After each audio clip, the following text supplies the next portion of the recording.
My name's Elise Freshwater-Blizzard, and I love nature. I live on the doorstep of one of the most beautiful lands in the UK, the Peak District. With some of the most famous caves in the country, let me show you a piece of my life as we travel together deep down under.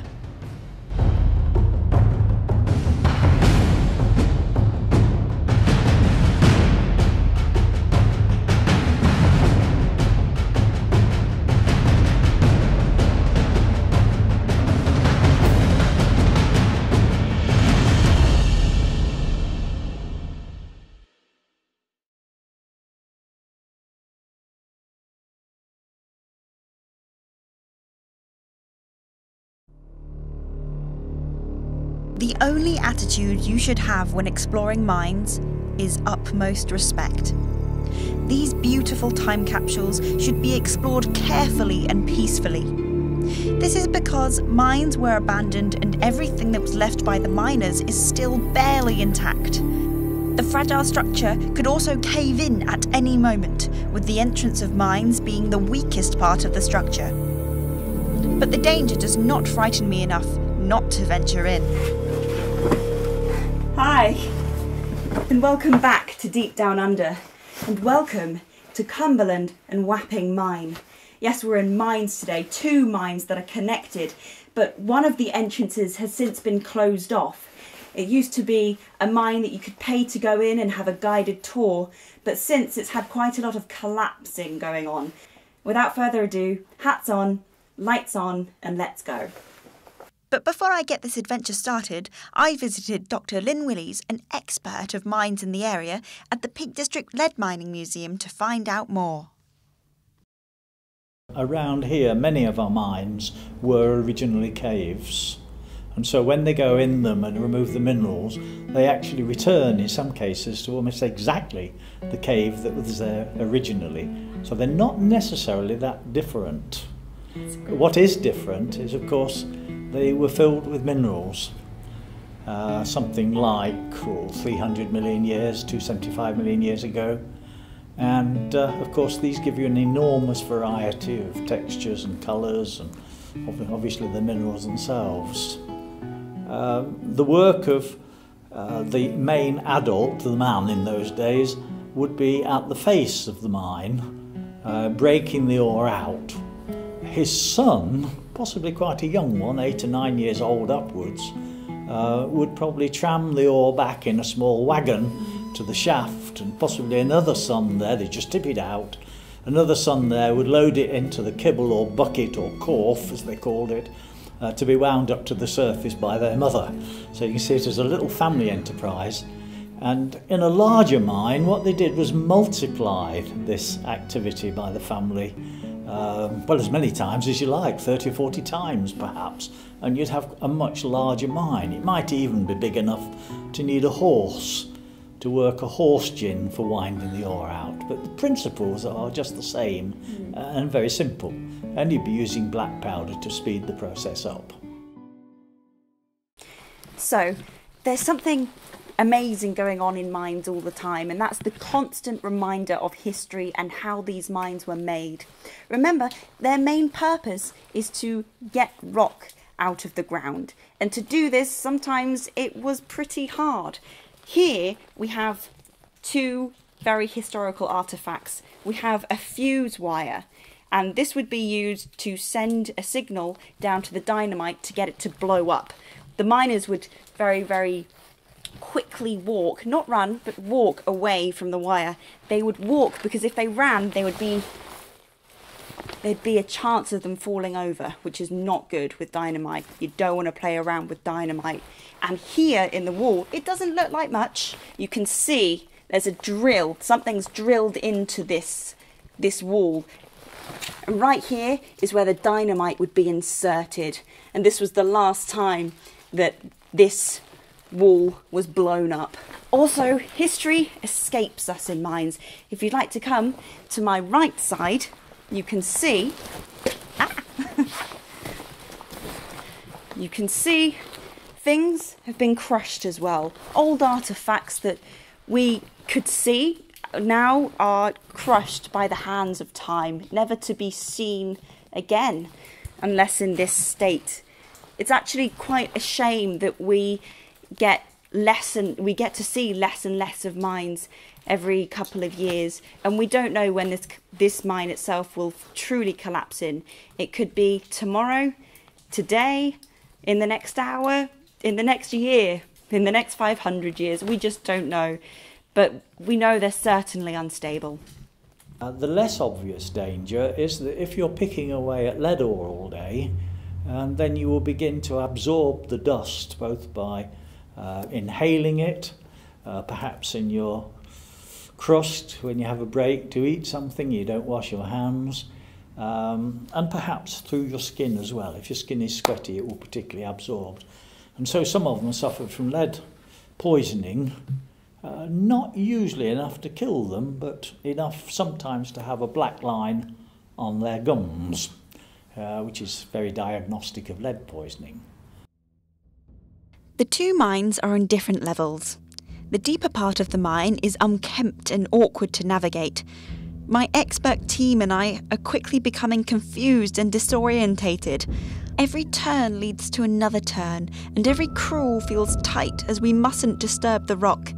The lower section must be climbed down, and every boulder must be checked before we stand on them in case they are unstable.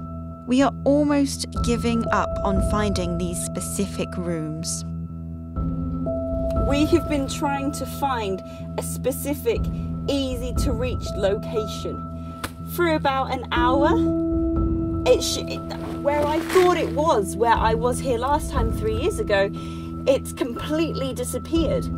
I genuinely think it could actually have collapsed in and we don't know about it. And we're on the right track, and then there was a dead end with lots of boulders in the way. I think it could have gone, you know. That's devastating. That's absolutely devastating.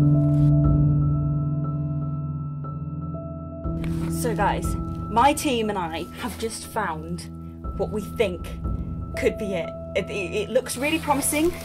As you can see, everything looks the same because it's all a mine and it's all just rock. But what we think is beyond this, well, you're just gonna have to come with me. Such a small entrance. Let my cameraman settle on this image. Such a small entrance. But this could be the exact chamber that I'm looking for. Oh my God. This is right. We found it. We got it. This is it. James, we found, look. The banister means we found it. Right. We've got it. We've got to do a piece here, man. Look, this means this was the old show mine. And the reason we know that is because it's human life. We've got cut stairs coming up, graffiti all around, and the banister that's still here today. Do you know, it's actually said that Queen Victoria has come here. Yes, this used to be the Royal Cumberland mine. And the fact that we found the old show mine means that we can explore a little bit more of this today. I was so excited for showing you this. So, as you can see, this whole chamber was built to be guided around, and we still have the staircase here, but because of all this collapse that I'm sitting on now, it's just not safe, so they covered it all up. Now, in the 50s, after it was covered up, 50s to the 70s, motorcycle gangs ruled Matlock, and it wasn't a positive thing, it was a negative thing, because motorcyclists usually came in gangs, and these gangs were involved in crime. And why am I talking about this? Well, actually, there's a really good point as to why I'm talking about this. There was a gang called the Trogs, which rivaled the Hells Angels, and the Trogs used this after this place closed for the public. They used this room and many of the other rooms as their hideout place to hide away from the police when they'd done their crimes. And you can still see the graffiti of their names. It's a T for Trogs, and it looks like an S, but it's actually a snake which goes over the T, and you can see it all along the walls. We're going to move swiftly up through the old guided tour. It's important to remember that not every gang was violent or broke the law, but what this gang certainly did, like many others, was graffiti on the walls. Slowly but surely, the mine became a blank canvas for the creatives. The mine went from a clean tar mine to a void carcass with names all across it. At the time, graffitiing on the walls was a horrific thing to do, and I would never want anyone to graffiti on an old historic mine or cave. However, because of how long some of these graffitis have been here, they have become historic relics in and of themselves.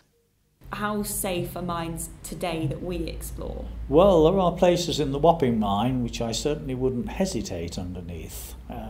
Keep a very close eye on the roof, especially near the entrance area, which has some real hazards. But much of it isn't a major problem. We have had people killed caving down here. 2 or 3 people, I think, in similar circumstances to the Wapping mine. But there's been many thousands of people caving, obviously, in that sort of time. So the fall of roof is a major problem. And of course, since they no longer have things like ladders put for your convenience, when you go down slopes, the slip can break your ankle quite easily. And of course in there you can get lost without too much trouble. There have been several rescues of people who got lost. There is a risk, but there's plenty of risk. Horse riding all seems to be very dangerous. Yes. High up on the horse there, jumping over fences. Ooh. Yeah, many people mention that. Yes, you've got to sort of balance it against Exactly. other sports and what your risk is. So, my camera team and I today are going to be doing this in one take because I have the perfect example of how dangerous mines can be. I'm not going to touch this, but we've perfectly lit it up so you can see how awful this wood looks, and you can see the tons of rock above me that it holds. It's in the worst condition ever, and I am actually fearful right now for my own life because if this goes, I'm crushed, I'm dead. But it's something I did want to show as a good example of the awful shape that these mines are in when they're left untouched for years on end. This could go at any second, so we're going to move on exceedingly quickly. Bring my phone with me, actually. It's going. Ah, no! Oh, no, no! Got it.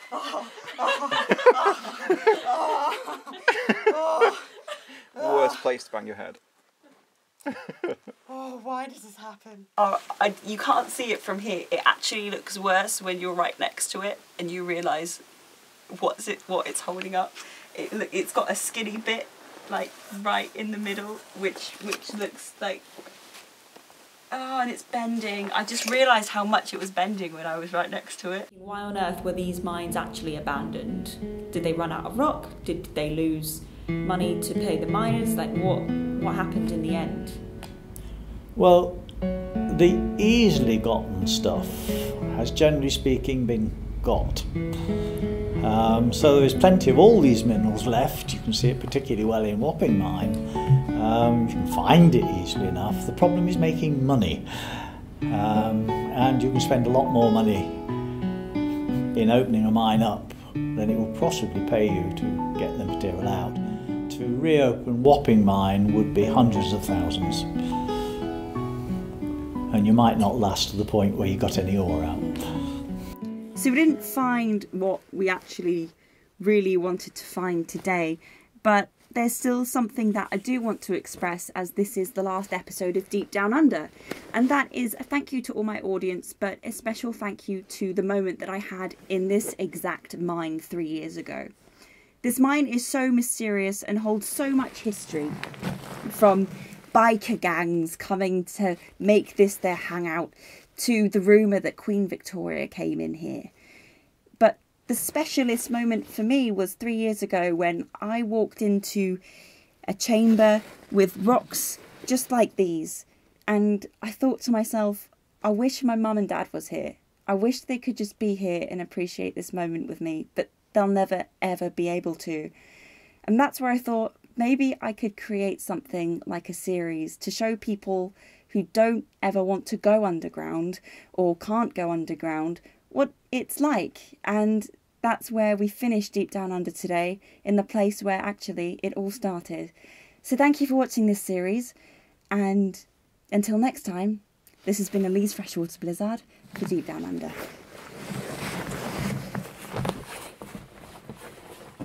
What are your notes? Ah! That was really nice. I forgot the walk out thing. Yeah. I thought that was. I was like, Oh, sorry.